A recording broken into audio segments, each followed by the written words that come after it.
Hello, 6th grade Bobcats, Mr. Flato here. Welcome back to what will hopefully be a fantastic week for you and I and everybody at the Helena Middle School. On this week's B.O.B Lesson, I'm going to be talking about what happens when people disrespect you and giving you some strategies on how to maneuver those situations.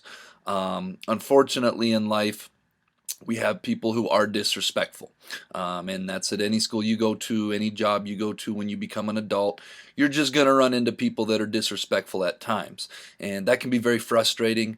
It can be not such a good feeling. So on this B.O.B lesson today, I'm going to talk a little bit more about that and give you guys some strategies on how to maneuver and navigate that and get through it. So I hope you guys like this B.O.B lesson.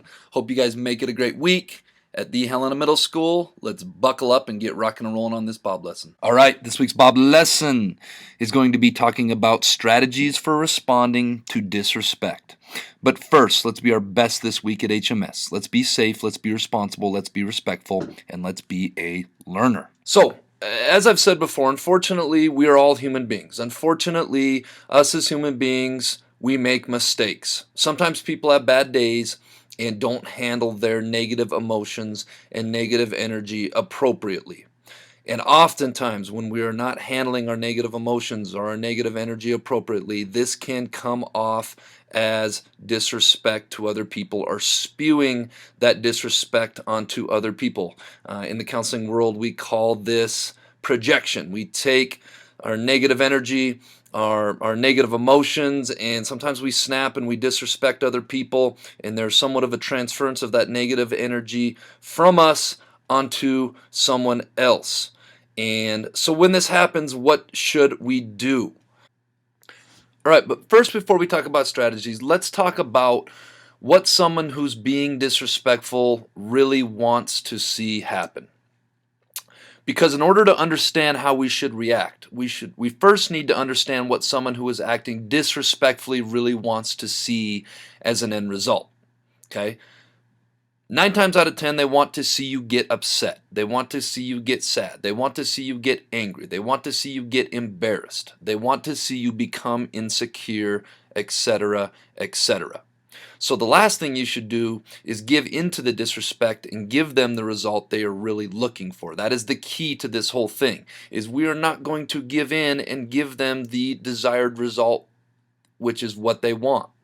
When we give them the result they're looking for, it only further encourages the behavior because they see it as working, and it increases the likelihood that they will continue to do it.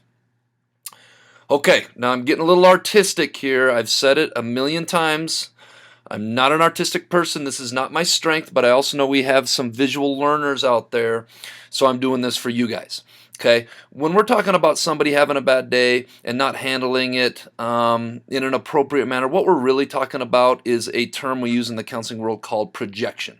Okay, and this projection essentially is when somebody's not feeling very good and they take those negative emotions, they take those negative energies, and they dump that onto somebody else. So now somebody else is feeling kind of crummy and now they're feeling good.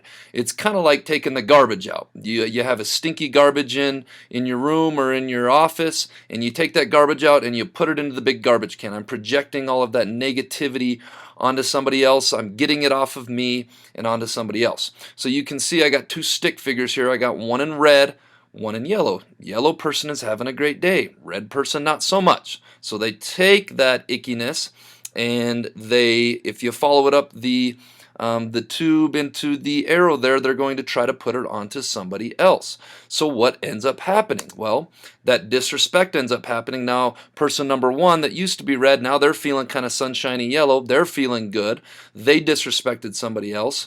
And now the person that they disrespected, all of that got put onto the person that in the previous slide here was feeling all sunshiny, and now they're feeling kind of gloomy and not doing so well. So what do we want to have happen? We don't want to let somebody put their baggage or put their bad day onto us. We want them to have it go up and come down and miss us. Okay, I hope you guys like this little artistic thing. I hope that wasn't a complete fail with my stick figures. Anyways, so let's talk about how we do this. Tip number 1, we got to review this. This is stop, walk, and talk. Stop, walk, and talk is an awesome way to handle these situations for a lot of reasons. It's still my favorite way to handle disrespectful behavior because you clearly communicate to other people that you do not appreciate the disrespectful behavior that is going on and that you're not going to tolerate it. You hold your ground and you let them know in a responsible, non-combative way that you're not going to be disrespected. It clearly communicates to the other party that their disrespect is not acceptable, and it shows the other party that you will not be an easy target to spew or to project their negative energy and emotion onto. Let's review really quick. You can say stop many different ways. Remember to find a way that is genuine and authentic to you. Hey, I don't appreciate whatever that behavior is. Please stop. What you are doing is really bothering me. Please stop. Please stop that. I don't appreciate being disrespected. Please don't disrespect me like that. Hey, I'm not cool with you, whatever that behavior is. I'd appreciate being treated with more respect than that. Or when you, whatever that behavior it is, that really bothers me. Please stop. The most important thing is to do something that's genuine and authentic that works for you. Do something that fits the situation. Again, to review, you say stop, and if the behavior doesn't stop, then you calmly walk away and put time and distance between yourself and whoever is disrespecting you. If they follow you or that disrespectful behavior continues, then we want to tell an adult. Tip number 2, ignore the disrespectful behavior. Ignoring the disrespectful behavior is a great strategy to use because you are refusing to give the other party what they want. Remember, the other party wants to project and put it onto you, which is seeing you get upset, seeing you get sad, seeing you get angry, embarrassed, insecure, etc. You not only are failing to give the disrespectful party what they want, but you're not giving them anything at all when you are ignoring them. It's like you put up a wall and you shield it. In a way, your response is implicitly saying, not only am I not going to give you what you want, but it bothers me. Whatever you are doing to try to disrespect me, it bothers me so little, it's not even worth me responding to. And if you think about that, that's a very powerful message to send. Think of disrespect as a fire. Fire needs fuel to continue burning. When you don't put fuel on the fire, it'll dissipate and it'll burn out. So how do we put fuel on the fire? We put fuel on the fire by getting upset, by getting sad, by getting angry, by getting embarrassed, by getting insecure, and giving the disrespectful party what they want. So tip number 2, ignore the disrespectful behavior. If you can get this down, you'd be so pleasantly surprised at how well it works. Tip number 3, use humor to diffuse the disrespect. This strategy works very much like tip number 2 in the fact that it doesn't give the disrespectful party what they want. It doesn't put fuel on the fire. We just talked about that. And instead of ignoring, your response sent an implicit message that I'm not getting upset, angry, insecure, or agitated by your comment or behavior. I'm actually going to do the opposite. I'm so secure that I'm going to crack a joke and laugh about this with you. You're not going to ruin my day or get under my skin, or you're nowhere near taking the disrespectful person seriously. When we use humor to respond from the disrespectful behavior, again, it's not giving the disrespectful party what they want. Some people have a really good sense of humor like myself. This is something that I used growing up and I still use to this day. I'll crack a joke, I'll put it on me, I'll even try owning it. Yeah, I am super tall and clumsy when I'm refereeing sometimes or whatever. Yeah, I did trip and fall on the floor. I tripped on that line right there.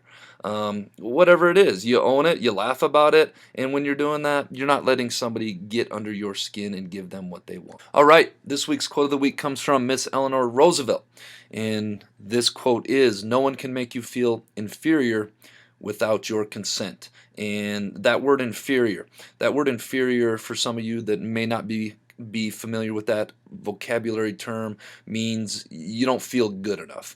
And that's what disrespectful behavior is really about, is we have one party trying to project onto somebody else and trying to make them feel inferior, trying to make them feel inferior than their best. And what this quote is trying to say is that nobody can do that unless you let them. Okay? And And I think that's very important, to never let anybody disrespect you, but to stand your ground and to handle it appropriately.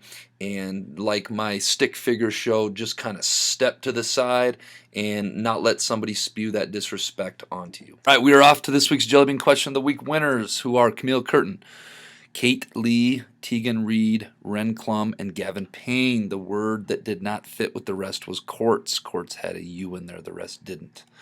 This week's Jellybean Question of the Week: what has 88 keys but can't open a single door? If you think you know the answer, submit your answer to the Bob Box. Turn it in no later than Friday. Tune in next week to see if you're a winner. All right, Bobcats, let's go make it a great week.